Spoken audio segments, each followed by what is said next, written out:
Hello guys, welcome to my vlog. आज चाहिँ हाम्रो छोरीको बर्थडे अनि उसलाई स्पेसल बनाउनको लागि चाहिँ हामी सबैजना रेडी भएर पोनी राइड्सतिर लाग्यौँ। हामी रेडी भइसक्यौँ अनि उसलाई चाहिँ सरप्राइज पनि दिनु थियो and she was ready so excited for the ride. बाटोमा चाहिँ जाँदा जाँदै वेदरले पनि मुड राम्रो बनाइदियो बिकज यस्तो ब्युटिफुल रेनबो आएको थियो। त्यो देखेर चाहिँ मैले क्विक भिडियो बनाइहालेँ। त्यसपछि हामी चाहिँ लगभग 1 आवरको ड्राइभपछि चाहिँ हाम्रो डेस्टिनेसनतर्फ पुग्न आँट्यौँ। And finally we reach our destination. हामी चाहिँ त्यहाँ पुग्यौँ। त्यहाँ पुगेर चाहिँ हामीले भिडियोहरू बनायौँ, फोटोहरू खिच्यौँ। नाइराको पनि फोटोहरू खिचिदिएँ। अब उसलाई मेमोरी हुन्छ, त्यही भएर यति धेरै भिडियो फोटोहरू खिच्यौँ।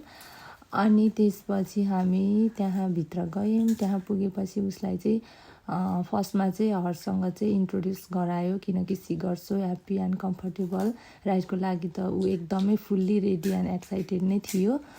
त्यसपछि उसले चाहिँ त्यहाँ हर्ससँग चाहिँ यताउता गफहरू गर्दैछ अनि त्यो चाहिँ आफ्नो नाम पनि भन्दैछ अनि हर्सकोलाई चाहिँ उसको नेम पनि सोध्दैछ।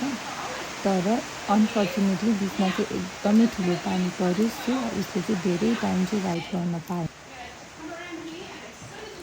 But she enjoyed every moment while riding.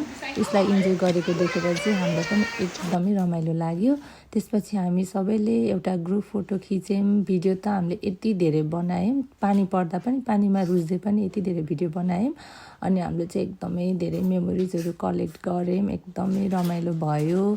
अनि त्यसपछि त अनेस्टली भन्नुपर्दा चाहिँ यति घुम्दै हामीलाई एकदमै भोक लागेको थियो किनकि हामीले बिहान ब्रेकफास्ट मात्रै गरेर त्यहाँ गएको थियौँ। सो अब हामी लाग्यौँ Nepali Deurali रेस्टुरेन्टतिर।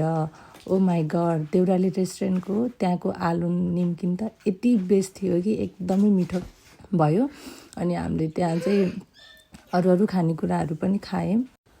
Good food, happy moments, birthday memories and family time, perfect जस्तो नै भयो। त्यसपछि चाहिँ उसलाई उसको बर्थडेको बारेमा चाहिँ उसले भन्दैछ आज चाहिँ उसको बर्थडे भनेर नि उसलाई एकदमै पानीपुरी मिठो लाग्यो अरे त्यहाँको अनि उसले रिभ्यू दिँदैछ। देउराली सबैजना आउनु होला देउरालीमा उसलाई सिङ्गल फोटो पनि खिच्नु पऱ्यो रे। त्यसपछि चिज गर्न थालिन् अनि मलाई पनि एउटा भिडियो त बनाउनै पर्यो। Thank you guys, bye bye. Thank you so much for watching our birthday blog.